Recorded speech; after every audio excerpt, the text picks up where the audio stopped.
제가 아침에 일찍 일어나서 큰 소리로 메리 크리스마스 그랬더니 아무도 응답이 없어요. 근데 속마음이 얼마나 따뜻해지는지 우리 같이 인사 나눕시다. 메리 크리스마스. 메리 크리스마스.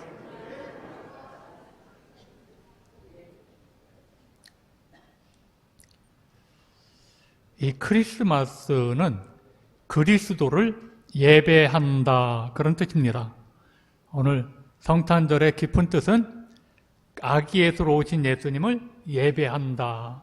이렇게 모여 예배드리는 여러분들에게 성탄의 복이 크게 넘치기를 주님의 이름으로 축복합니다. 사실 오늘 성탄주일입니다. 그 이름 그대로 인류를 죄에서 구원코자 하나님의 독생자 예수 그리스도가 오신 날입니다. 이 날을 기념하여 아기로 탄생하신 예수 그리스도를 예배하는 절기입니다. 날씨는 추워도 서로를 위해 생각하고 위하는 사랑의 마음을 높여서 더욱더 행복한 성탄절을 보내시기를 바랍니다. 그리고 서로 힘이 되는 성탄절이 되게 해야 합니다. 하나님의 아들이 우리를 구원하러 오신 이 기쁨의 날입니다. 우리에게 있는 무거운 죄짐, 모든 염려, 걱정 다 주님이 가져가시고 우리에게 기쁨을 주신 날입니다. 삶의 기쁨을 주셨습니다. 그러므로 오늘은 복된 날입니다. 누가복음 2장 14절에 지극히 높은 곳에서는 하나님께 영광이요 땅에서는 하나님이 기뻐하신 사람들 중에 평화로다 하니라. 하나님께는 영광, 우리에게는 평화의 날입니다. 그래서 오늘은 우리에게 가장 큰 기쁨의 날이죠. 피자 배달 가다가 그 기사가 요즘 눈이 많이 왔잖아요. 눈길에 넘어져서 늦게 도착하자 고객이 항의하기는커녕 오히려 선물까지 챙겨줬다고 하는 훈훈한 사연입니다. 지난 19일, 며칠 되지도 않았습니다. 지난 19일 피자 가게를 운영하는 자영업자 A씨는 한 온라인 커뮤니티에 살만한 세상입니다. 살만한 세상입니다. 라며 손님에게 감동한 사연을 전했습니다. A씨는 어제 배달 나간 기사한테 전화로 아파트 단지에서 눈길에 미끄러 넘어졌다고 하였습니다. 몸은 안 다쳤냐고 물어봤더니 아파트 아니라 그래도 오토바이를 세게 안 달려서 안 다쳤는데 피자가 다 망가졌다는 것입니다. 그때 당시의 상황을 설명했습니다. A씨는 고객에게 전화해서 피자집 주인이 고객에게 전화를 해서 죄송하다. 기사가 아파트 안에서 넘어져서 피자가 망가졌는데 다시 만들어 보내드리겠다고 그렇게 양해를 구했습니다. 그러자 이 손님이 갑자기 저는 괜찮아요. 배달하시는 분은 어떤가요? 괜찮으신가요? 하고 천천히 배달해달라고 그렇게 말을 했습니다. A씨와 배달 기사를 배려했다는 아주 훈훈한 소식이죠. 다시 피자를 만들어서 배달을 전달을 하는데 문고리에 쪽지와 함께 기사님 앞에서 넘어지셨다고 들었어요. 안 다치셨나요? 추운 날 안전 운행하세요. 라고 쪽지와 함께 건강 음료를 담긴 종이 쇼핑백이 걸려 있었다고 합니다. A씨는 20년 일하면서 이런 분은 처음 본다며 삭막하기만 한 이 세상인 줄 알았는데 이런 분 만나니까 아직은 살만한 세상이라는 생각이 든다고 그 글을 올렸습니다. 사랑하는 성도 여러분, 한 가정에 아기가 태어나면 모든 식구가 얼마나 기뻐하고 좋아하는지 모릅니다. 그 아이 하나 때문에 그 가정에 웃음꽃이 피게 됩니다. 정말 신비스럽습니다. 가정에 아이 한 명이 태어나도 그렇게 기쁘고 즐거운데 하나님의 아들이신 예수께서 우리의 구원자로 우리의 왕으로 우리의 가정에 오시면 얼마나 기쁘고 좋겠습니까? 이것이 성탄절이 아닙니까? 여러분, 성탄의 이 기쁨을 맛볼 수 있으시기를 바랍니다. 우리를 구원하시기 위하여 친히 인간의 몸을 입고 오신 예수 그리스도를 찬양하는 성탄절이 되시기를 바랍니다. 그리고 예수님 때문에 희망과 평화와 기쁨과 그리고 사랑만이 넘치는 복된 분들로 살아가시기를 바랍니다. 버드런드 로셀이라는 무신론자가 있었습니다.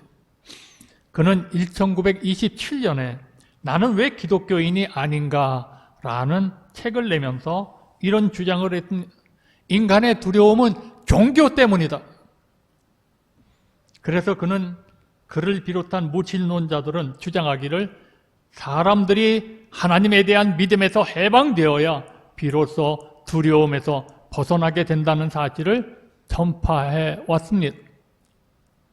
우리 자신의 힘에 의존하면서 하나님을 향한 두려움에서 벗어나야 한다는 거예요. 그래야 큰 인생의 유익을 얻는다고 주장을 했습니다. 그의 주장 이후로 이제 거의 100년이 지났습니다. 더 좋은 의료시설, 더 좋은 약들이 개발되었습니다. 더 좋은 안전장치가 달린 자동차도 개발이 되었습니다. 인간의 지식은 폭발적으로 늘었습니다. 세상은 100년 전과는 비교할 수 없이 발전을 했습니다. 그 결과 세상은 정말 좀 더 안전한 곳이 되었나요? 두려움이 없는 세상이 되었나요? 물론 인간의 수명은 좀 늘었습니다. 그러나 세상은 좀 더 안전해졌나요? 아니에요. 사람들의 불안과 두려움은 더 심각하다고 합니다. 아니, 엄청난 지식과 과학의 발전과 발전을 거듭하는 의료의 성장, 두려움이 사라져야죠. 두려움이 사라졌나요? 아니잖아요. 지금 우리에게 아기 예수의 탄생이 없었다면 아마 이 지구는 지옥에 가까웠을 것입니다. 오늘 본문 1절에 그때 가이사 아구스도가 영을 내려 천하로 다 호적하라 하였으니 예수님의 호적 이야기는 가이사 아구스도로부터 시작합니다. 이 가이사 아구스도는 로마의 황제 아우구스투스를 가리킵니다. 그는 주전 27년에서 주후 14년까지 로마의 황제였습니다. 예수님이 이 땅에 오실 당시의 로마 황제였습니다. 이 아우구스투스 황제 때까지 로마의 역사는 한마디로 전쟁의 역사였습니다. 전쟁 중 전쟁이었습니다. 가이사 아구스도는 원로원으로부터 존엄자라는 뜻의 아우구스투스라는 칭호를 받았습니다. 그는 로마 제국을 비롯한 세계를 전쟁과 내분으로부터 구원한 구원자여 평화의 왕이여 신의 아들로 추앙을 받았습니다. 이때부터 로마에서 황제 숭배가 본격화하기 시작한 것입니다. 아우구스투 황제가 호적 등록을 하라는 명령을 내렸습니다. 황제는 자신의 영향력이 미치는 곳에서 세금을 더 거두어들이기 위한 수단으로 호적을 하게 하는 것입니다. 요셉과 마리아가 많은 어려움을 감수하면서 오늘 호적을 하려고 가서 베들레헴의 오늘 말구역간에 묵게 되는 과정이 오늘 본문의 내용입니다. 여러분, 로마인들은 호적 제도를 자신이 거주하는 곳에서 가서 그냥 등록만 하면 됩니다. 근데 이 유대인들은 달라요. 유대인들은 로마의 손지용 호적 제도를 따르지 않고 어려움을 감수하면서 자기 고향까지 가서 자기 고향에서만 오늘 호적을 등록하게 됩니다. 바로 요셉과 마리아가 왜 베들레헴으로 갔는지를 알게 되는 순간입니다. 요셉은 갈릴리 지방의 나사렛이라는 동네에서 떠나 유다 지방에 있는 베들레헴이라는 곳으로 갑니다. 미가서 5장 2절입니다. 베들레헴 에브라다야 너는 유다 족속 중에 작을지라도 이스라엘을 다스릴 자가 내게로 나올 것이라. 그의 근본은 상고에 영원에 있느니라.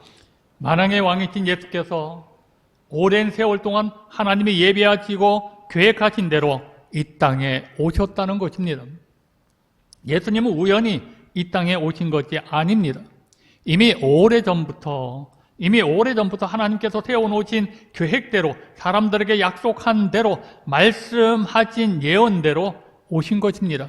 오늘 본문을 통해서 여러분과 함께 은혜를 받고자 합니다. 첫째는 베들레헴이라고 하는 다윗의 동네에서 나셨습니다. 본문 4절입니다.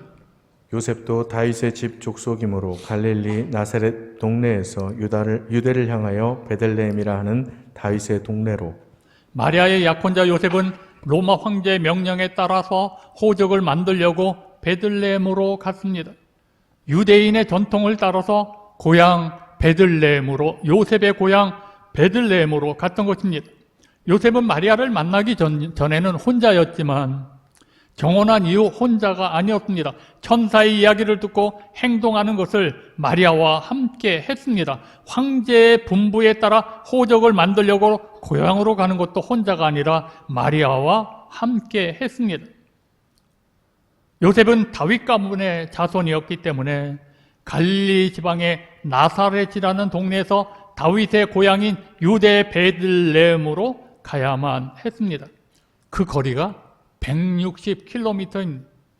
뭐 요즘에야 자동차로 2시간이면 갈 수 있죠. 근데 당시에 걸어서 가면 장정들의 걸음으로 3, 4일 걸리고 또 약한 사람들이 걸으면 일주일도 걸립니다.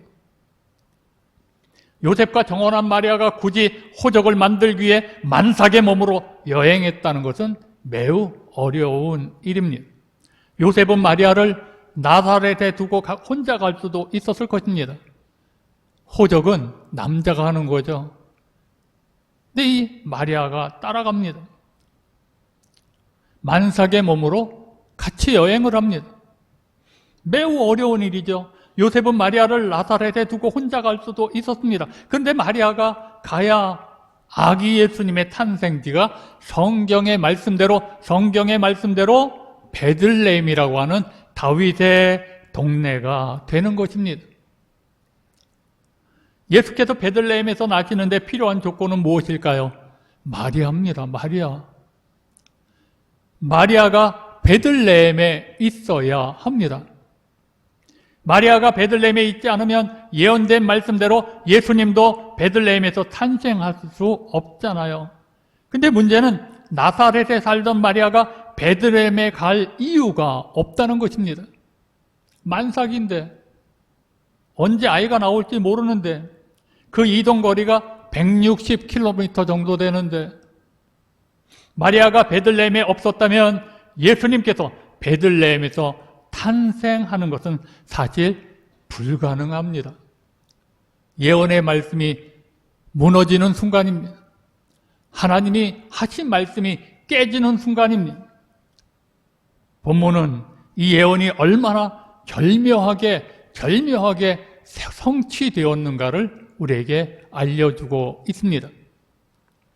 하나님께서 마리아를 베들레헴으로 보내시는 방법이 얼마나 놀랍습니까?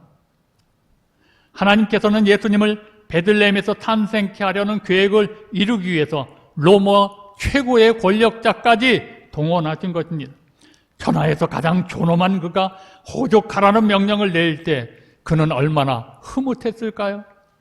제국 안에 그 누구도 자신의 명령을 거역할 수 없다는 사실에, 그리고 그로 인해서 더 많은 세금을 거둘 수 있다는, 오늘 이것 때문에 오늘 그는 마음이 든든했을 것입니다.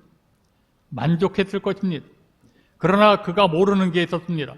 그는 자신이 하나님의 아들이신 예수님께서 베들레헴에서 탄생할 것이라는 예언을 성취하는데 동원된 도구에 불과했다는 것입니다. 자신이 천하의 최고인 줄 알았지만 그 위에 하나님이 계셨습니다. 그는 진정한 왕이신 예수 그리스도께서 탄생하시는 과정에 등장하는 단역 배우일 뿐입니다. 천하를 호령하는 아구스도는 예수 그리스도 앞에서 도구일 뿐 아무것도 아니었습니다. 하나님께서 이루시는 일은 정말 놀랍도록 치밀하고 정교하며 완전합니다. 우리는 이런 하나님을 아버지로 믿고 있습니다. 이제 우리가 할 일은 두 가지입니다. 하나님은 이런 은혜를 주신 하나님께 감사하고 감격하라는 것입니다. 또 이렇게 치밀하게 이루시는 하나님이시기에 우리를 천국으로 이끌어 가시는 계획도 확실히 이루어질 줄로 믿습니다.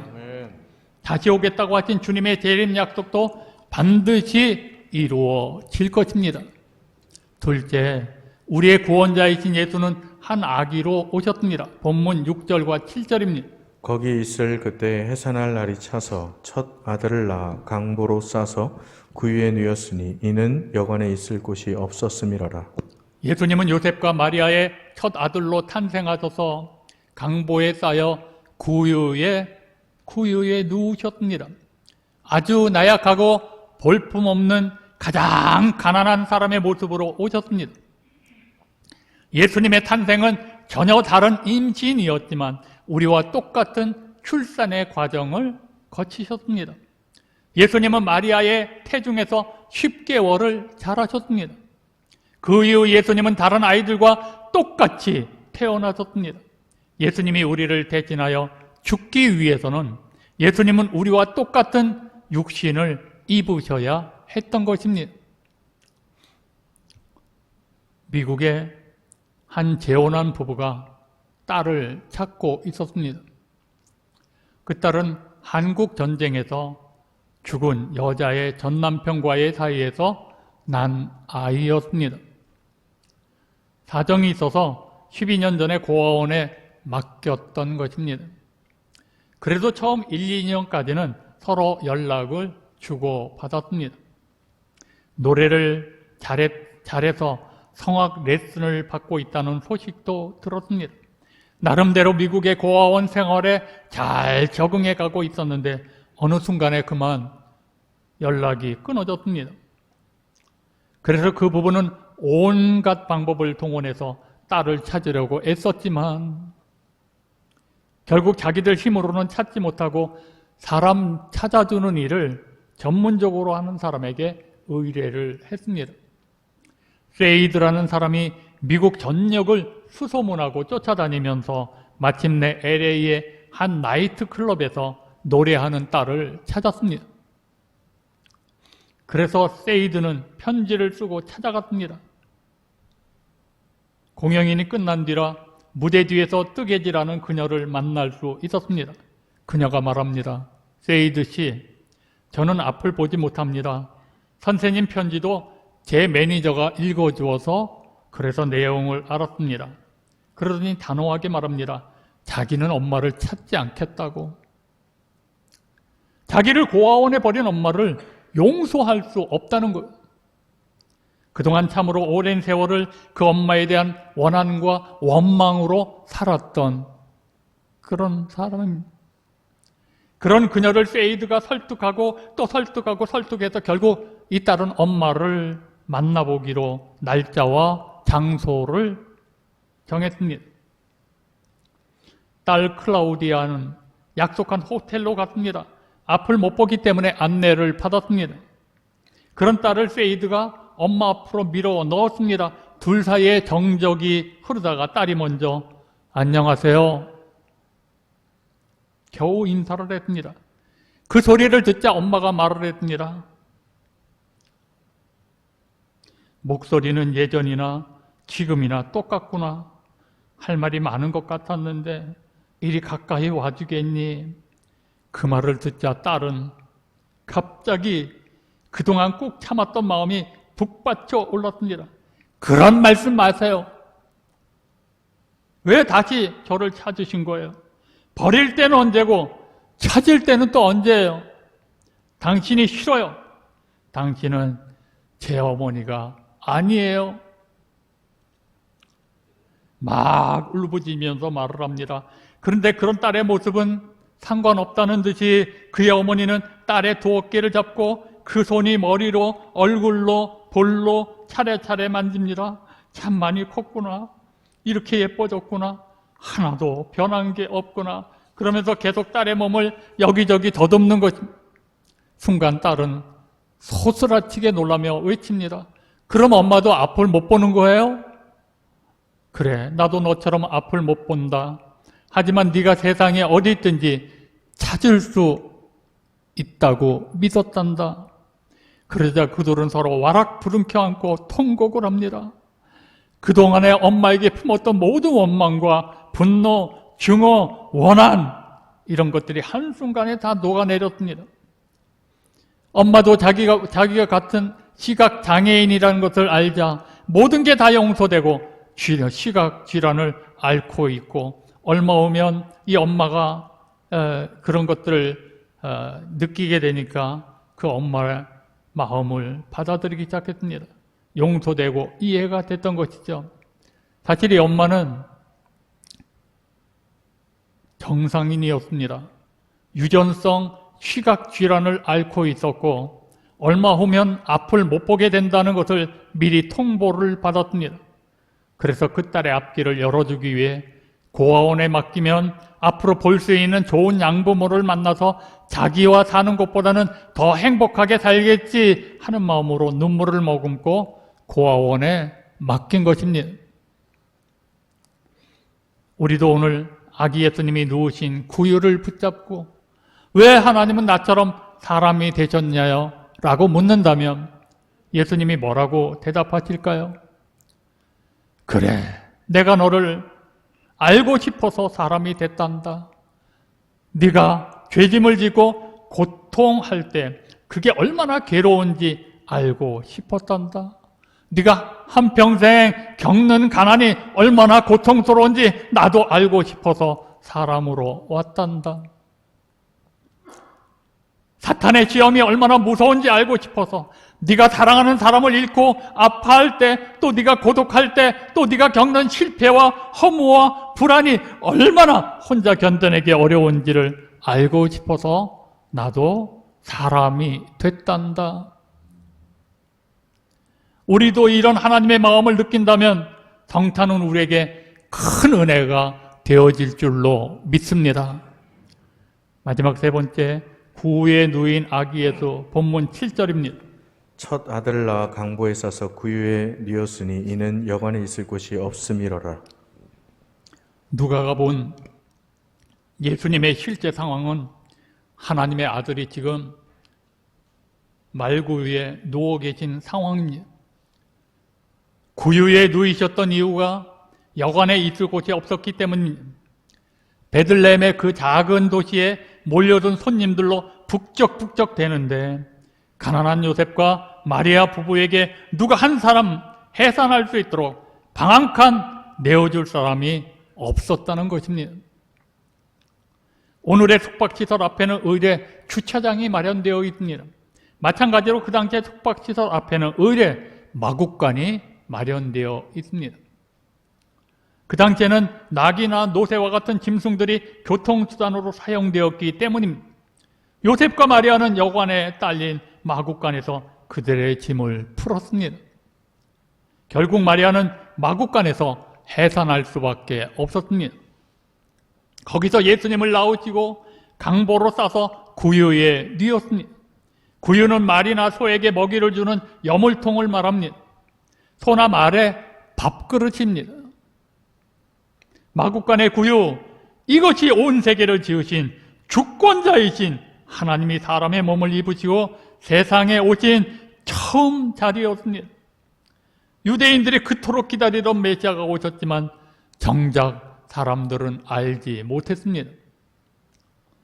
베들레헴 사람들은 해산하는 여인에게 방 한 칸 내주지 못했습니다. 유대인들은 하나님의 백성, 하나님의 선민입니다. 그들은 하나님께 예배와 제사를 드리고 하나님의 율법을 따라 공의와 사랑으로 행하는 사람들입니다. 율법에 뭐라고 말씀합니까? 레위기 25장 35절에 내 형제가 가난하게 되어 빈손으로 내 곁에 있거든 너는 그를 도와 거류민이나 동거인처럼 너와 함께 생활하게 하되. 베들레헴 사람들은 이 율법을 무시했습니다. 해산하려는 마리아를 모른 채 했습니다. 하나님의 선민 정신이 사라졌습니다. 사랑이 메마른 땅이었습니다. 이처럼 당시의 유대 사회는 종교의 빈 껍데기만 남은 위선적이고 이기적인 사회였습니다. 걸핏하면 이웃과 싸우고, 걸핏하면 욕하고, 걸핏하면 비판하는 사회였습니다. 자기보다 못한 계층의 사람들을 배타시하는 사회였습니다. 완고한 율법주의와 종교의 가르침 때문에 서로 정죄하고 서로 비판하기 바쁜 그런 사회였습니다. 부모에 대한 도리도 말로만 합니다. 입으로만 합니다. 입으로만 하나님을 들먹이지. 그들은 완전한 종교인들이었습니다. 오늘 여러분, 예수 믿는 우리는 어떤가요? 우리는 그리스도인들이잖아요. 예수 믿었잖아요. 하나님의 사랑을 받았잖아요. 우리는 종교인으로 살면 안 됩니다. 종교인으로 살면 안 됩니다. 오늘 우리가 베들레헴에 가서 아기 예수님을 배움는다고 당장 우리의 고달픈 삶이 변화되는 것은 아닙니다. 우리의 경제 형편이 호전되고 빛이 당장 청산되는 것은 아닙니다. 없었던 일자리가 생겨나고 경제가 활성화되는 것은 아닙니다. 당장에 우리의 병이 치료되고 건강이 넘쳐 흐르게 되는 것도 아닙니다. 그러나 그 옛날 목자들이 아기 예수님을 경배하러 왔을 때 하나님이 이 땅을 버리지 아니하시고 구원하시려고 그 역사를 시작하셨다는 사실을 발견하고 하나님께 영광을 돌린 것처럼 오늘도 이 땅에 지금도 아기 예수로 말미암아 하나님의 구원 역사가 활발하게 진행되고 있다는 사실을 깨닫게 된다면 베들레헴 순례는 우리에게 매우 값진 성탄 선물이 될 것입니다. 오늘 이 성탄에 베들레헴에 가보고 새 희망을 얻어 이 땅의 어두움과 절망을 걷어내고 하나님께 영광과 찬송을 돌렸던 목자들처럼 이 성탄 주일에 아기로 오신 예수로 말미암아 우리의 어둠을 걷어냅시다. 여러분, 하나님의 역사는 아무도 몰라요. 우리 지구촌에 예수 믿는 사람들이 몇 억이 된대요. 엄청나게 많은 사람들이 예수를 믿어요. 근데 여러분, 예수 믿는 사람이 기독교인이 제일 많은 나라가 어디일까요? 미국이요? 제가 뭐하러 물어보겠습니까? 대한민국이요? 제가 뭐하러 물어보겠습니까? 제일 많은 나라가 어딘 줄 아세요? 중국입니다. 중국. 그렇게 교회를 핍박하고 예수 믿는 사람들을 불편하게 만들고 생활이 어렵게 만드는 중국이 몰래 믿는 사람들 엄청나게 많다는 거야. 하나님의 뜻은 우리도 몰라요. 오늘 여러분, 이 성탄절을 통해서 여러분 모두가 하나님의 뜻이 있다, 희망을 갖는 복된 날이 되시기를 바랍니다. 이번 주간은 2022년도 한 해를 마무리하는 주간입니다. 시간은 한결같은데 내 인생의 시간은 벌써 마지막 주간입니다.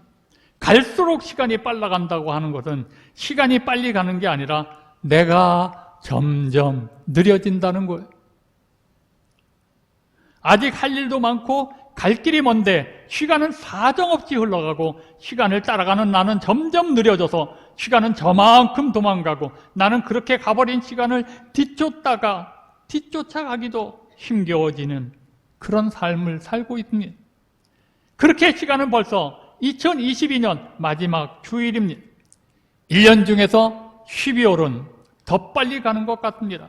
이 한 해 끝자락에서 우리가 한 해 동안 무엇을 보고 살았던가 한번 생각해 봅시다. 우리 입으로 가장 많이 한 말이 무엇입니까? 내 입으로 가장 많이 한 말이 무엇입니까? 우리가 세상에서 삶을 마칠 때 사람들이 나를 보고 어떤 사람이라고 말하게 될까요? 여러분은 나중에 세상 떠난 후에 사람들이 여러분에 대해서 뭐라고 말해주기를 원하십니까?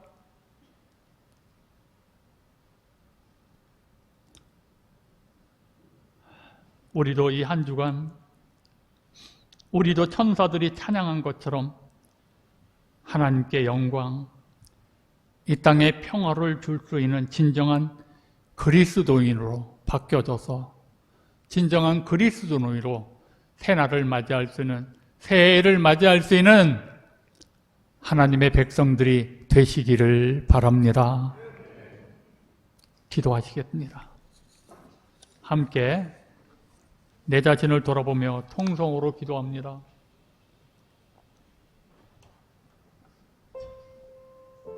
하나님은 우리의 모든 가는 길을 아십니다. 정말 우리 모두가 예수 안에서 예수 믿는 하나님의 자녀라면 예수 믿는 자로 살게 하여 주옵소서. 그 당시 유대인들은 하나님을 다 아는 사람들인데, 그 당시 유대인들은 하나님을 경외한다고 말하는 사람들인데, 그 당시 유대인들은 하나님 앞에 11조를 내며 헌금하며 하나님을 잘 섬긴다고 말을 하는데 다 종교인이었습니다. 하나님이 없는 삶을 살았습니다.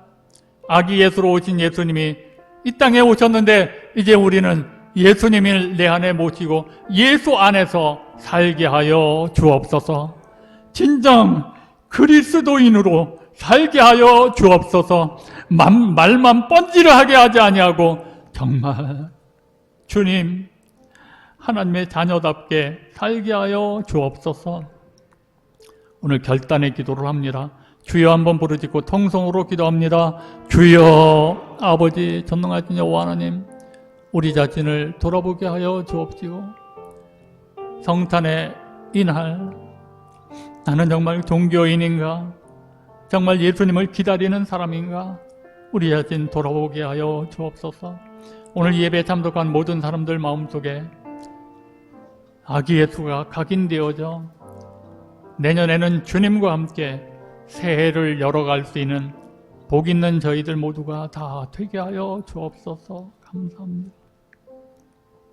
하나님, 오늘 예배에 참석한 우리 사랑하는 모든 분들에게 우리 모두의 마음이 말구유를 향하게 하여 주옵소서. 비천하고 초라한 말구육간이지만 그 속에 하나님의 섭리가 있고 그 속에 하나님의 계획이 있고 그 속에 인간들의 미래가 있었습니다. 주님, 우리들도 내 안에 아기 예수가 누우신 말구유가 있게 하여 주옵소서. 정말 저희들은 종교인을 벗어나 진정한 그리스도인으로 바뀌어지게 하여 주옵소서. 오늘 귀한 은혜의 시간을 주신 하나님께 감사드리며 예수님의 이름으로 간절히 기도드리옵나이다. 아멘.